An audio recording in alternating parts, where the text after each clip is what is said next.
friends they're just like their first impression already is like, oh, this girl is dating a guy that we know.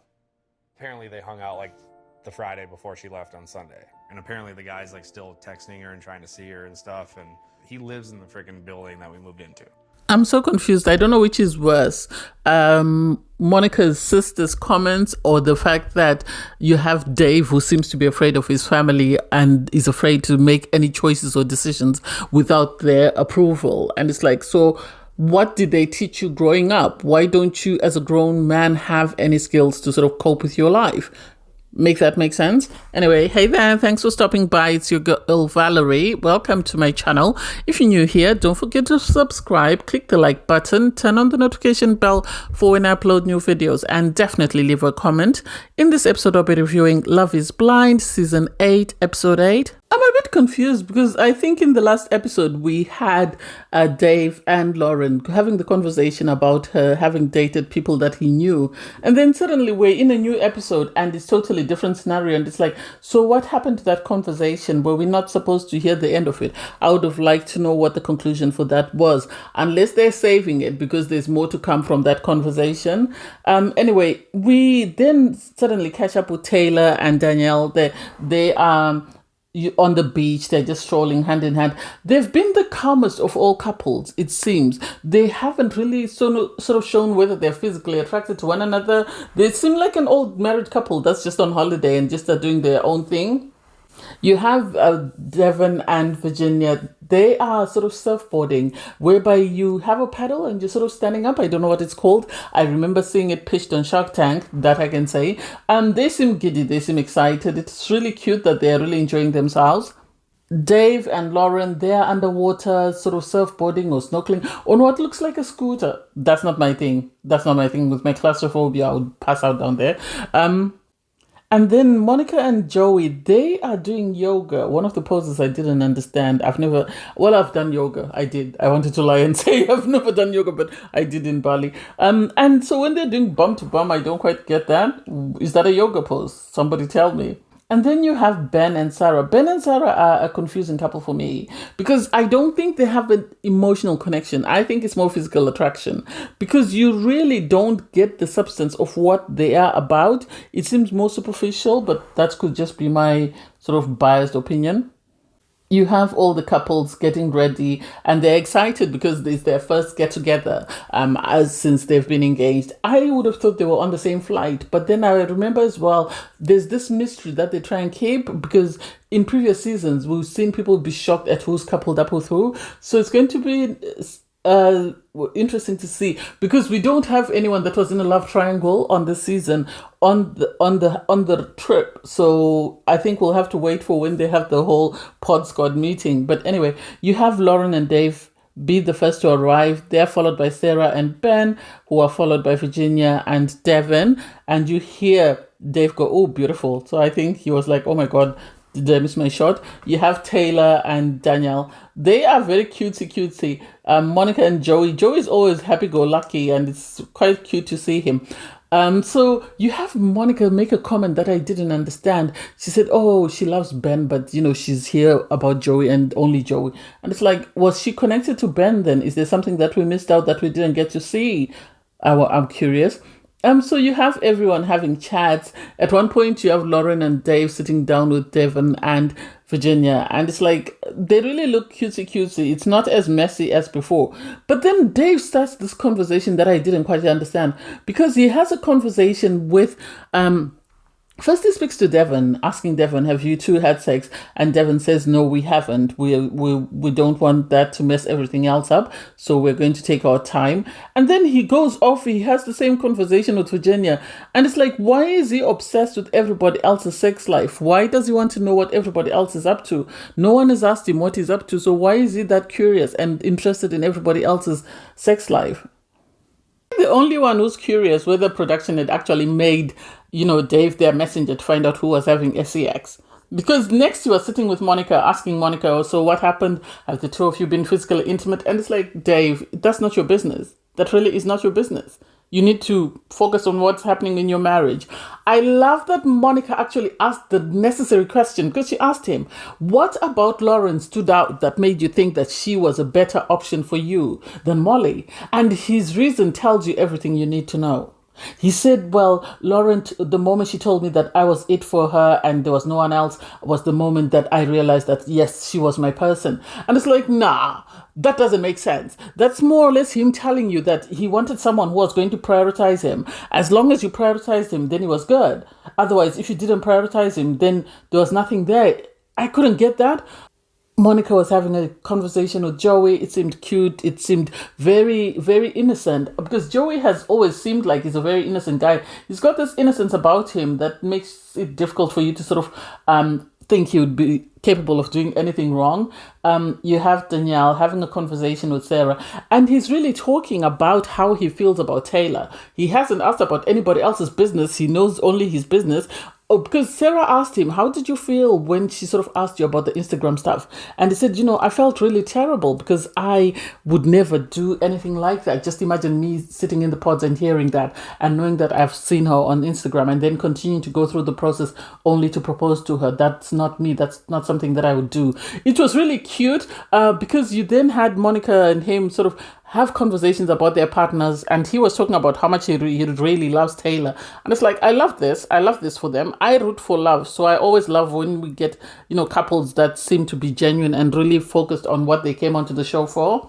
You have the guy sitting with Dave, obviously, asking the necessary question. I don't even know who made him the messenger of SCX on this show because he's asking everyone. And then you have Ben reveal that, well, they've done it. It seems Ben and his partner Sarah are the only ones that have done it. Everybody else apparently is waiting. And it's like, I don't think all the other guys are going to say anything. I think they're going to have conversations with their partners and sort of agree that they won't say anything.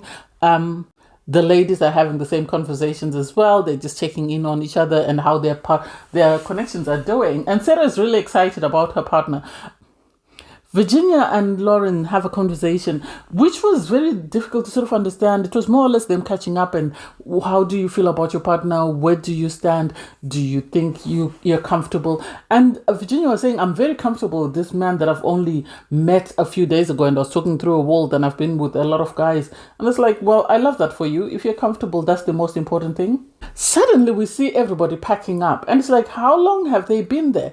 Did we spend all the time in the pods with their necessary sort of back and forths instead of actually showing material that was relevant to the people that were coupled up? I know production must watch our reviews because we've been asking for more time in the pods. Well, I've asked for more time in the pods where we get to see what people are actually discussing and see multiple connections. And yet we've always seen this season again is love triangles, love squares. I wish they would just show couples that are just getting along, even if they don't show their journey after they propose or whether they don't propose. That would be nice to see. Anyway, I digress. You have Virginia and Devon, they're having a conversation in their bedroom. They're sort of packing up and it's like, how long has it been? I don't get it. They seem very comfortable. They seem very happy with where they are as a couple and the fact that they were very happy to discuss their relationship with the other group. You have Taylor and Daniel. Taylor and Daniel, for me, are the cutest couple this season, in my opinion, because they seem to be only focused on themselves. They seem to be focused on what's going on between the two of them. They really like one another. You have Danielle reassure Taylor that I really like you, I love you. And, she gives him a kiss. And it's the cutest thing ever because I think, yes, they had the hurdle on day one, but I think they also had conversations in regards what they wanted to do. And I think Taylor wanting to make sure that her suspicions were not sort of misguided. This is one of the reasons why they've sort of withheld, the physical intimacy. It could be they have been physically intimate and she's decided, as I said, as an HCP not to say anything on camera because that could affect her ability to go back to work. And then you have Lauren and Dave.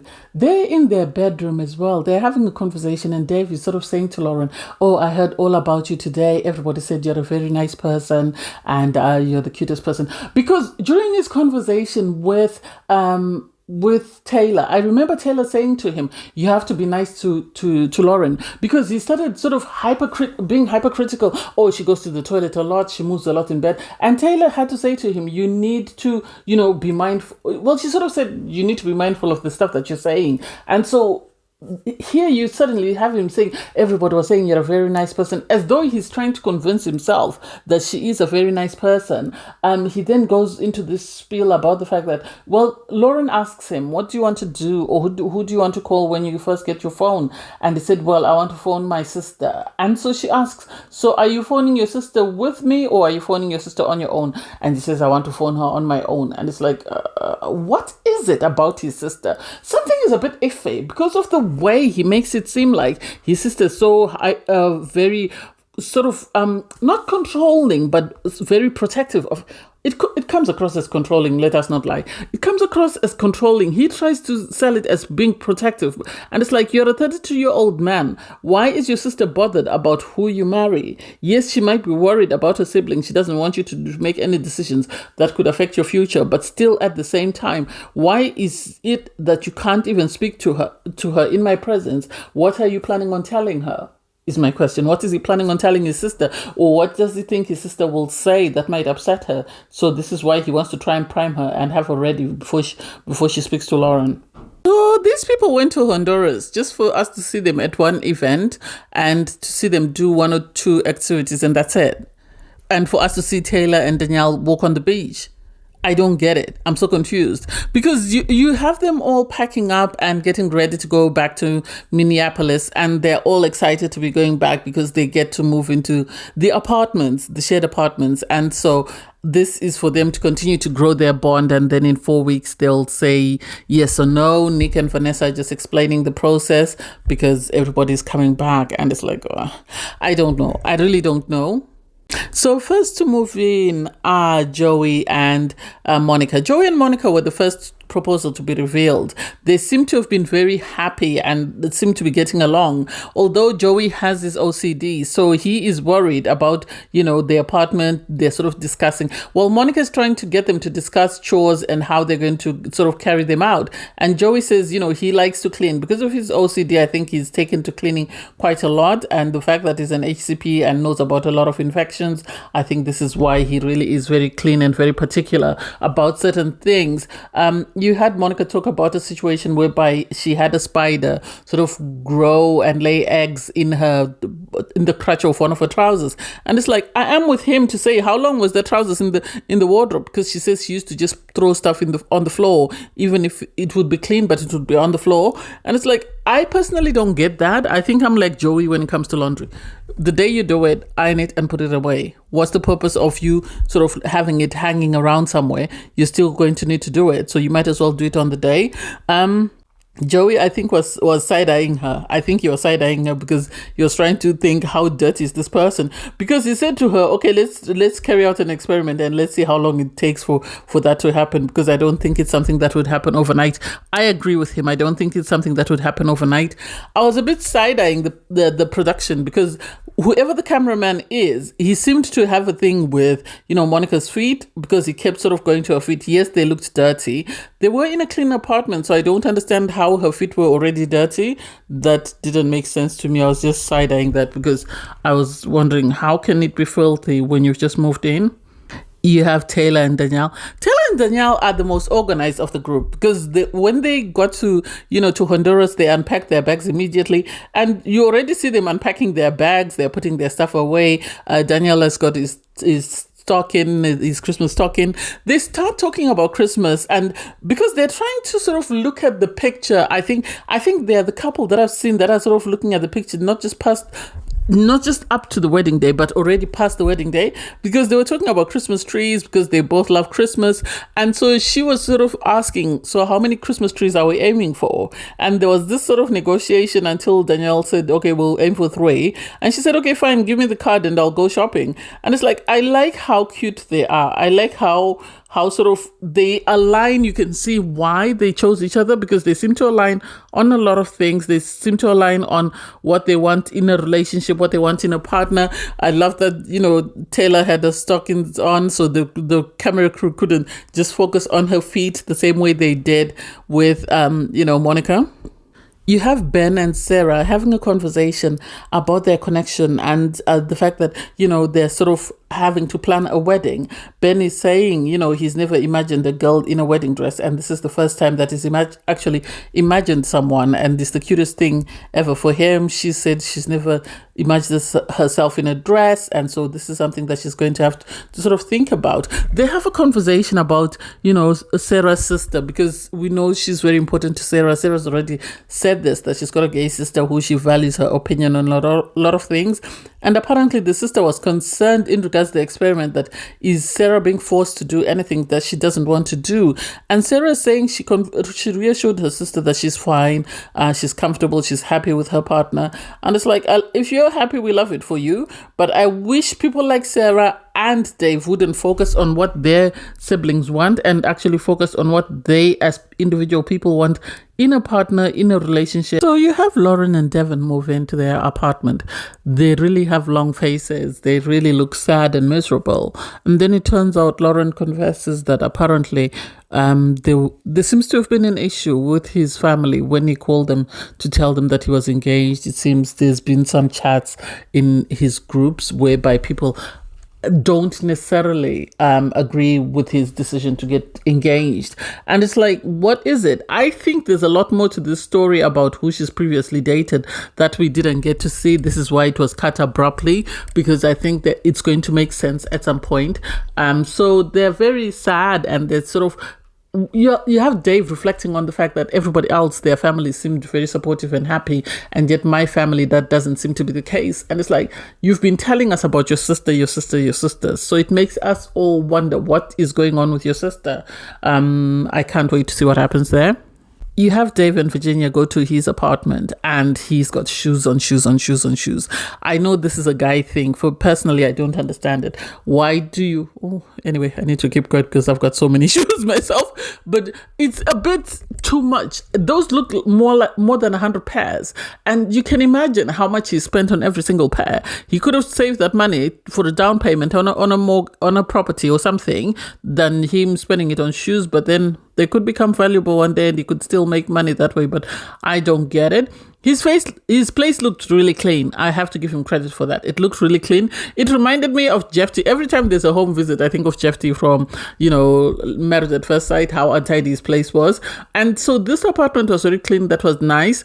They then went to visit Virginia's place. Her place as well was nice and clean and spotless, and everything had its own place. It made sense for who she is or for how she comes across. So I loved that for her. And then they sat down for a conversation. What do I think? I know for a fact that Married at First Sight, they get to sign prenups before they get married. So I would assume on Love is Blind, they get them to sign prenups as well before they get married. There's no way they're going to take two strangers and get them married, and then someone is going to make demands, because the show could be sued for that, because they are the ones that brought these people together. So the idea or the conversation about the prenup didn't make any sense to me. I think they would have needed a postnup. That's what they should have discussed, that once they get married. Because I think the prenup that the shows get them to sign is for whatever you have going into the marriage. I think if they wanted to revisit that and make amendments, then they would need a postnup, and they can do that. Well, at first, Devon looked taken aback. It's something he didn't think about. And then later, he sort of thought about it. He asked a question that I didn't understand. Because he said to her, if we're going to buy a property, would you like both names on the property, or do you want one person's name on the property and then the other person can be responsible for the bills? And it's like, if you're buying as a couple, why are we putting one person's name on the property? What is it about your credit that you're afraid that she's going to find out if you have a joint mortgage? I don't get that. How can you be partners and have a mortgage in one person's name? So what, when you get divorced, then they take the property, you move out? It didn't quite make sense to me on that part. You have Dave sit down for another conversation with Lauren. This thing actually is bigger than we all thought it was, because initially I was questioning, why do we get to hear about her past boyfriends? We've never heard about anybody's past boyfriends. Why is it such a big deal? Anyway, they sit down for another chat. Dave talks about, his sister, how she was initially concerned about, him going onto a reality TV show to look for someone. His sister was worried worried that the person might just be there to be famous, a cloud chaser, which makes sense. But then she was also worried about the editing and how, things might come across. And I'm surprised that Love is Blind actually chose to show this, because I think there's going to be a spin on this. They never show anything they're not going to turn into what they wanted to say. Then they got into the conversation about Lauren's ex or current boyfriend. It seems the guy that Lauren was dating before she came onto the show lives in the same apartment block as these people have moved into one.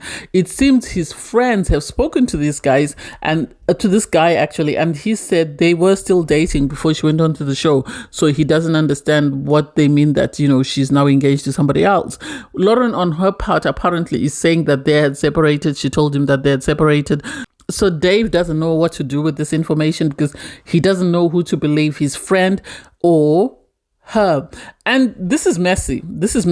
And this is going to be a bad look, because at the end of the day, Lauren really made herself the victim and allowed herself to play the victim role until she got what she wanted, a proposal. And now I'm questioning, did she want a proposal because she really liked this man, or did she want a proposal because she wanted to be on TV? And this is something that Dave is now battling with because he doesn't know which is which. I think this is why he was talking about Molly, because now he's realizing that maybe Molly was his person and he screwed up by proposing to somebody else who he thought would be a better fit for him. And that better fit sadly comes with a lot of baggage.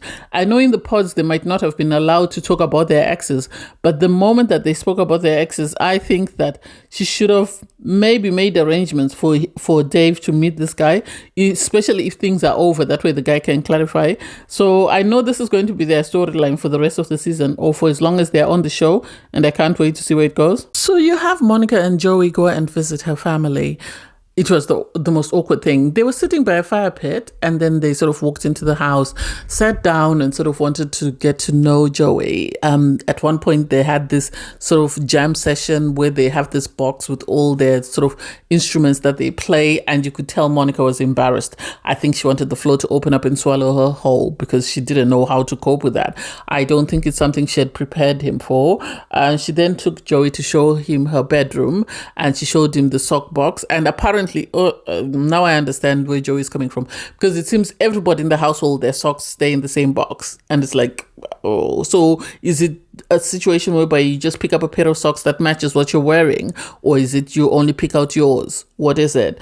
The other thing that I found strange was apparently the guy that's engaged to the sister once sort of chatted or once dated. Joey said they dated, but then apparently no, they only had chats, and she said, well, I think you'd be better off with my sister, and then the guy went for the sister. I don't think Monica's sister liked the joke that Joey made about her fiance waiting around for Monica to change her mind and decide to take him back. You had Monica and the sister go outside to have a conversation, and the sister's going back and forth with Monica. How genuine is it? Do you really like it? I don't want you to get married just because of the sake that you're on the show. And also, she has a feeling that Joey is a performance. He's putting on a performance. He's not genuine. And it's like, is it because of anything he said or did, or is it because of his comments about your partner? Which is it? The sister, I think, is a bit jealous, because the sister was saying, as the older sister, I should be the one to get married first. That's the feeling that I get. And also, I don't want you to get married and then get divorced just for the sake of it. And it's like, are you giving advice from a place of love, or are you giving advice because you're coming from a place of jealousy? I think the sister was a bit jealous. That's the impression that I got, that the sister was a bit jealous and she wasn't on board with Monica stealing the spotlight from her, because it seems she's engaged to her partner, but Monica is now also engaged and is now talking about marrying a stranger that she met on a TV show. So I can't wait to see the continuation of this conversation. Anyway, thanks guys for watching. Please don't forget to like, share, comment and subscribe, and click the link in my video to watch my review from episode 7. Bye guys.